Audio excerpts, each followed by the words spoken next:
What's the purpose of a carburetor? A carburetor on a gasoline engine is to meter, optimize, and distribute the fuel throughout the air being pulled into the engine. All of these three functions must be performed by the carburetor over a wide range of engine operating conditions. We're going to study one phase at a time so it's easy to understand. The weight ratio, this is confusing, but listen. The weight ratio of air consumed per fuel burned in a given amount of time is termed the air-fuel ratio.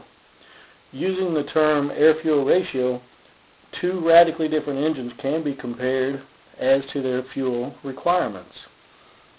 That's the formula that we're getting ready to view.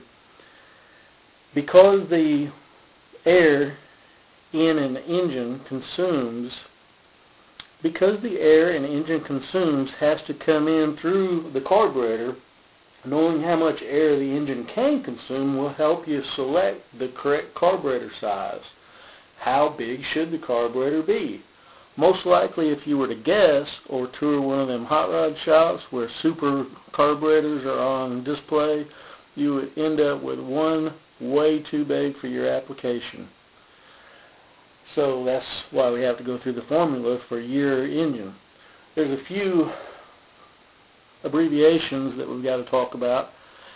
The CID, cubic inch displacement or engine displacement, the maximum RPM, which is the revolutions per minute, and the CFMs, which is cubic feet per minute, all are in this formula that we're getting ready to look at. Everything's easy to understand except the last bit of the formula, which is volumetric efficiency. So, that being said, and I'm going to show the formula right at the end of the video so I don't interrupt what you're watching right now. Take some notes. We're going to get verbally into the formula, but I'll show you it in detail written out in just a moment. The CID, the cubic inches displaced, is divided by 2 times the RPM divided by 1728 multiplied by the volumetric efficiency equals your cubic feet per minute. The volumetric efficiency is the only thing we haven't talked about yet, so here we go. Let's talk about the volumetric efficiency for a few minutes so that you can see exactly how the airflow requirements will affect your engine.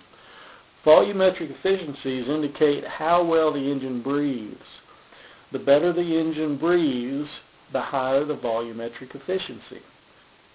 Volumetric efficiency reaches a maximum at a speed close to where the maximum torque, wide open throttle, occurs, and then falls off as engine speed is increased to peak RPM. And there's 3 types of engines: a low performance engine, a high performance engine, and then just the all-out balls to the wall race engine.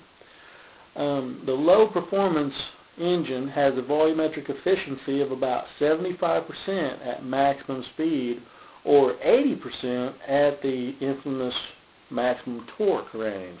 Remember, the torque range is the most efficient time the engine will see is at the maximum torque range.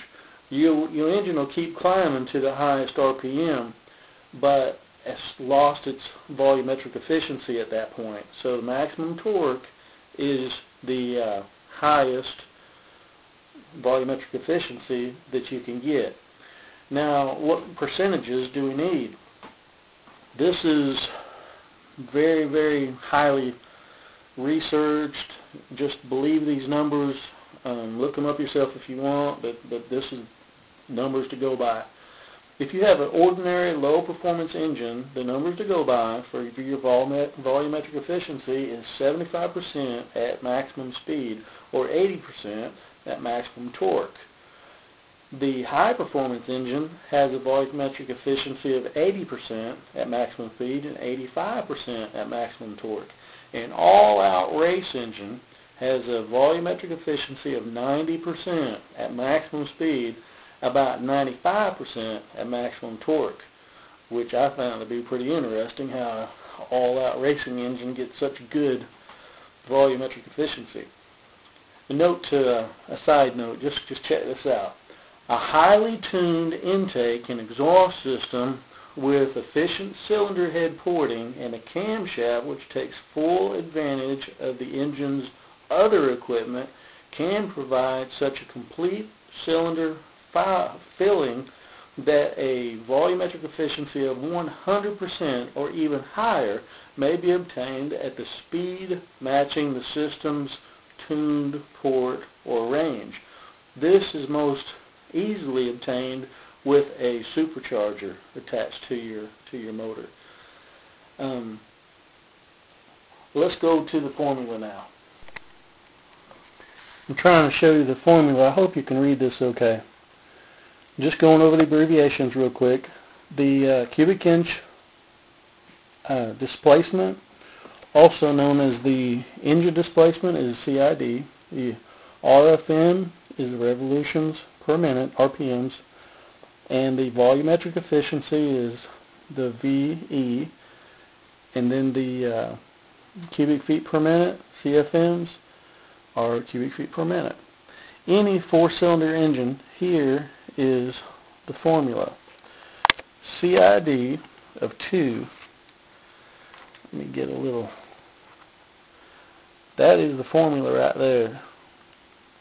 CID divided by 2 multiplied by the RPMs divided by 1728 times the volumetric efficiency equals the cubic feet per minute, which is going to be the size of your carburetor right there.